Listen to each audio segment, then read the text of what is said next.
င်္ဂလာပါရှင်ဒီနေ့အသေးစိတ်လီလာဆန်းစစ်မှုကဏ္ဍကနေကြိုးဆိုပါရယ်ဒီနေ့ကျမတို့ဆွေးနွေးမှာကတော့လေလူတိုင်းနဲ့အရန်ရင်းနှီးပြီးသားမိဖို့ချုံတိုင်းမှာရှိလောက်တဲ့အသီးတစ်မျိုးပန်းသည့်အကြောင်းပါပဲဟုတ်ကဲ့ပါမင်္ဂလာပါခင်ဗျာဒီအချက်လက်တွေကတော့ US Apple Association ကထုတ်ပြန်ထားတဲ့အာဟာရဆိုင်ရာအချင်းချုပ်ကိုအခြေခံထားတာပေါ့နော်ဒါပေမဲ့ကျမတို့ရဲ့ရည်ရွယ်ချက်ကတနေ့ပန်းသည့်တစ်လုံးစားရင်ဆရာဝန်နဲ့ဝေးတယ်ဆိုတဲ့စကားပုံကိုအလွတ်ရစ်ပြဖို့တော့မဟုတ်ပါဘူးဟုတ်ပါတယ်အဲ့ဒီစကားရဲ့နောက်ွယ်ကတစ်ပညာကိုအတွင်းကျကျလေ့လာကြည့်ချင်တာပါပန်းသည့်တစ်လုံးမှာပါတဲ့အာဟာရဓာတ်တွေကခန္ဓာကိုယ်အတွက်ဘယ်လိုအတူတကွအလုပ်လုပ်ကြတယ်လဲဆိုတာကိုပေါ့နော်အဲ့ဒါအရန်ကောင်းတဲ့အစာပြုံမှုပဲတကယ်တော့ပန်းသီးရဲ့တကယ်တန်ဖိုးကလေဗီတာမင် C block အမြင်ဓာတ် block ဆိုတာထက်အဲ့ဒီအာဟာရဓာတ်တွေအားလုံးဘလို့အပြန်လည်အလုပ်လုပ်ကြတယ်လဲဆိုတဲ့စူပေါင်းစွမ်းအားမှရှိနေတာပါဟုတ်ကဲ့ဒီနေ့ဆွေးနွေးမှုမှာအဲ့ဒီဓာတ်တွေတစ်ခုနဲ့တစ်ခုဘလို့ချိတ်ဆက်ပြီးကျွန်တော်တို့ထင်ထားတာထက်ပိုကြီးမားတဲ့အကျိုးကျေးဇူးတွေပေးတယ်လေဆိုတာကိုအဓိကထားပြီးပြောသွားမှာပါခင်ဗျာကောင်းပါပြီရှင်ဒါဆိုရင်အဲ့ဒီအာဟာရဓာတ်တွေထဲကပထမဆုံးတစ်ခုခန္ဓာကိုယ်ရဲ့ကာကွယ်ရေးတပ်ဖွဲ့ဝင်လို့ပြောရမယ်ဗီတာမင် C နဲ့စလိုက်ကြရအောင်ဟုတ်ကဲ့လူတိုင်းကပန်းသီးမှာဗီတာမင် C ပါတယ်လို့သိကြပါမယ်လင်းဘော်သီးတို့ကီဝီသီးတို့နဲ့ရှင်လိုက်ရင်တော့သူကနည်းနည်းလေးနောင်ရောက်နေရတယ်လို့ပဲပန်းသီးကနေရတဲ့ဗီတာမင် C ကတကယ်ရောထက်တွယ်ချလောက်တဲ့ပမာဏလားရှင်ဒါကစိတ်ဝင်စားစရာကောင်းတဲ့မေးခွန်းတစ်ခုပါပမာဏအရကြည့်ရင်လို့သူကလိမ်မောသီးလိုမျိုးဗီတာမင် C ရဲ့ဘရင်တော့မဟုတ်ဘူးပေါ့ဒါပေမဲ့သူ့ကို short တော့လို့တော့မရဘူးပန်းသီးတစ်လုံးကနေရတဲ့ဗီတာမင် C ကနေ့စဉ်လိုအပ်တဲ့ကိုယ်ကအားကို maintain ပေးဖို့အတွက်လွန်လောက်တဲ့အားဖြည့်မှုတစ်ခုတော့ပေးနိုင်ပါတယ်အော်ဟုတ်ကဲ့ရှင်အေးမိတာလိုမျိုးယောဂတွေရဲ့ကြာချင်းကိုအနည်းငယ်တိုးဆင်းလိုက်တယ်ဆိုတဲ့အချက်လက်တွေလည်းရှိပါတယ်ဒါပေမဲ့သူ့ရဲ့တကယ်စွမ်းအားကအဲ့ဒီမှာတင်ရပ်မနေဘူးဟုတ်သူရဲ့အစွမ်းထက်တဲ့ antioxidant အာနိသင်ကခန္ဓာကိုယ်ထဲမှာရှိတဲ့ cell တွေကိုဖျက်ဆီးစေတဲ့ free radicals တွေကိုတိုက်ထုတ်ပေးတယ်ဆိုတော့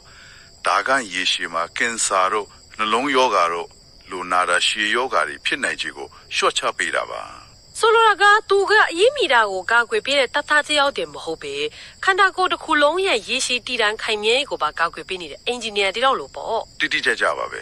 ပြီးတော့ဒီနေရာမှာကျွန်တော်တို့ပြောခဲ့တဲ့စုပေါင်းစွမ်းအားရဲ့ပထမဆုံးဥပမာကိုတွေ့ရပြီဟုတ်ကဲ့ဘယ်လိုမျိုးပါလဲဗီတာမင် C ဟာနောက်ပိုင်းမှာကျွန်တော်တို့ဆွေးနွေးမဲ့ထန်းတက်ကိုလေခန္ဓာကိုယ်ကစုံယူနိုင်စွမ်းမြင့်တက်လာအောင်အဓိကကူညီပေးပါတယ်အော်ဟုတ်ပဲနောက်လာမယ့်အာဟာရတွေအတွက်လမ်းခင်းပေးနေရကောအရန်စိတ်ဝင်စားဖို့ကောင်းတာပဲကဲဒါဆိုရင်ခနာကွယ်ရဲ့အပြင်ဘက်ကကာကွယ်ရေးတတိုင်းကိုပြောပြီးပြီဆိုတော့အတွင်းပိုင်းသက်ရှင်ရေးနဲ့စနစ်ထိန်းသိမ်းရေးဘက်ကိုလျှက်ကြည့်ကြရအောင်ဒီနေရာမှာတော့အမြင့်တဲ့ရဲ့အခန်းအနံကတကယ်ကိုအရေးပါလာပြီဟုတ်ပါတယ်အမြင့်တဲ့လို့ပြောလိုက်ရင်အစာချေစနစ်အတွက်ကောင်းတယ်လို့ပဲအကြံဖြင့်သိထားကြတာများရဲ့လေပန်းတီးမှာပါတဲ့အမြင့်တက်ကအဲ့ဒီထက်ပိုပြီးပါတယ်လို့ပေးသေးလေရှင်ပန်းတီးရဲ့အမြင့်တက်ကတကယ်ကိုအစွမ်းထက်တဲ့ကစားသမားတစ်ယောက်ပါဘာလို့လဲဆိုတော့သူအမျိုးအစားနှမျိုးလုံးကိုပိုင်ဆိုင်ထားလို့ပဲအမျိုးအစားနှမျိုးဟုတ်တယ်ပထမတစ်မျိုးကရေမပြိုဝင်းနဲ့ insoluble fiber ပေါ့သူ့အဆိုင်ရဲ့နဲ့ဥလန်းချောင်းရဲ့တမျက်စီလိုမြင်ကြည့်လိုက်ပါသူကအရာလုံးကိုတိုက်ချွတ်ရှင်းနေပြီးဝမ်းမအောင်ကူညီပေးတယ်တမျက်စီနောက်တစ်မျိုးကပိုပြီးစိတ်ဝင်စားစရာကောင်းတဲ့ရေမပြိုဝင်းနဲ့ soluble fiber ပါ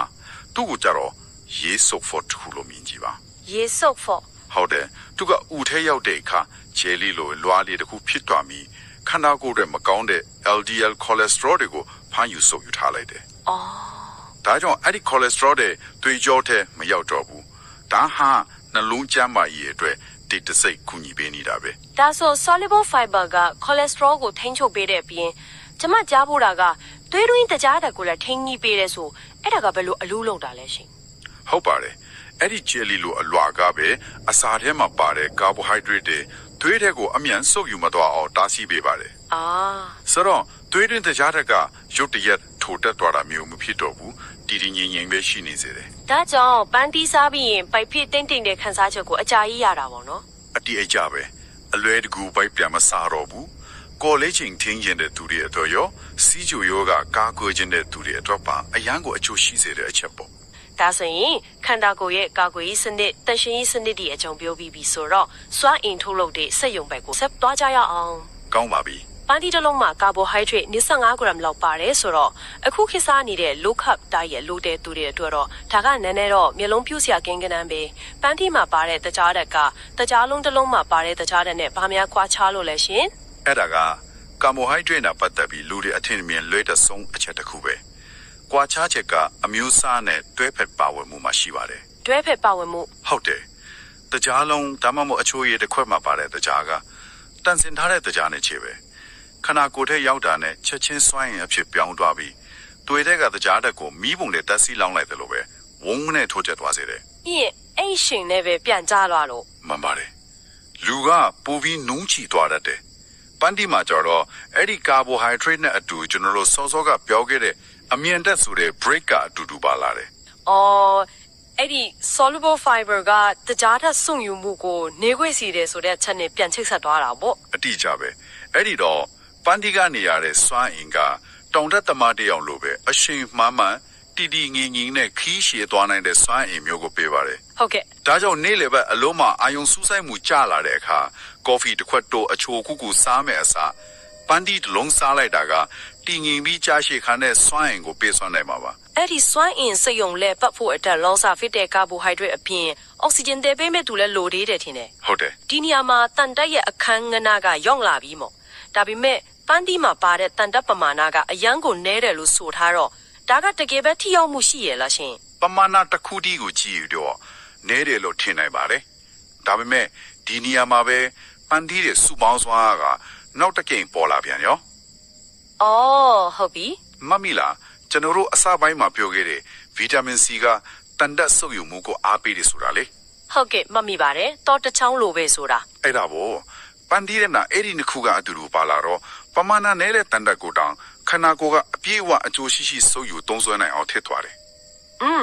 ဒါဟာသွေးနီးဥဆယ်ဒီအတွက်အောက်ဆီဂျင်တည်ယူပို့ဆောင်ရေးကိုအားကောင်းစေပြီးမောပန်းနွမ်းနေမှုကိုရောကြားစေတဲ့ပြည့်စုံတဲ့တွဲဆက်တစ်ခုပါပဲအရန်ကောင်းတဲ့ချိတ်ဆက်ရှင်ဖြောင်မှုပါပဲဒါဆိုရင်ကျမတို့ရဲ့အာဟာရစနစ်မှာကာကွယ်ရေးတန်ရှင်းရေးလုံစာနဲ့အောက်ဆီဂျင်ပို့ဆောင်ရေးအားလုံးစုံလာပြီဟုတ်ကဲ့အခုနောက်ဆုံးအနေနဲ့ဒီစနစ်တစ်ခုလုံးကိုဟန်ချက်ညီညီထိန်းညီပြီးမဲ့ထိန်းညီသူရဲ့အခန်းကဏ္ဍကိုကြည့်ရအောင်အဲ့ဒါကတော့ potassium ပေါ့ဟုတ်ပါတယ် potassium ကပြောသေးလောက်တော့နည်းနည်းကြီးပေးမဲ့ပန်းသီးမှာပါတဲ့ potassium ကဘလို့အရေးပါတဲ့တာဝန်ကိုထမ်းဆောင်နေတာလေရှင် potassium ကိုခန္ဓာကိုယ်ရဲ့လန်ကန်ကြားရေးတန်တမန်လို့ပြောလို့ရတယ်ဟုတ်သူ့ရဲ့အဓိကတာဝန်က sodium တဲ့စားတဲ့နဲ့ညီနိုင်ဆောင်ရွက်ပြီးဟန်ချက်ညီအောင်ထိန်းသိမ်းပေးဖို့ပဲဟော sodium နဲ့ညီနိုင်မေးတာဟုတ်တယ်ကျွန်တော်တို့တွေအငံများတဲ့အစားအစာတွေစားတဲ့အခါခန္ဓာကိုယ်ထဲမှာ sodium တွေများလာပြီးသူကရေကိုစုစေတယ်အဲ့ဒီအခါသွေးကြောတွေပေါ်မှာဖိအားများလာပြီးသွေးပေါင်တက်စေတာပေါ့အေး potassium ကဒီနေရာမှာဝင်လာပြီးကဲပေါ်နေတဲ့ sodium တွေကိုစီးကနေတစ်ဆင့်အပြင်ပြန်ထုတ်လိုက်ပါလို့ကြောက်ကပ်ကိုအချက်ပြပေးတယ်အော်ဟုတ်ကဲ့ဒီလိုနဲ့သူက sodium ရဲ့အစွမ်းကိုထိန်းညှိပြီးသွေးပေါင်ခြင်းကိုပုံမှန်ဖြစ်အောင်ထိန်းသိမ်းပေးတာပါဒါကလေဖြတ်နိုင်ခြင်းကိုချော့ချရမှာအရန်ကိုအရေးကြီးပါတယ်အားလေ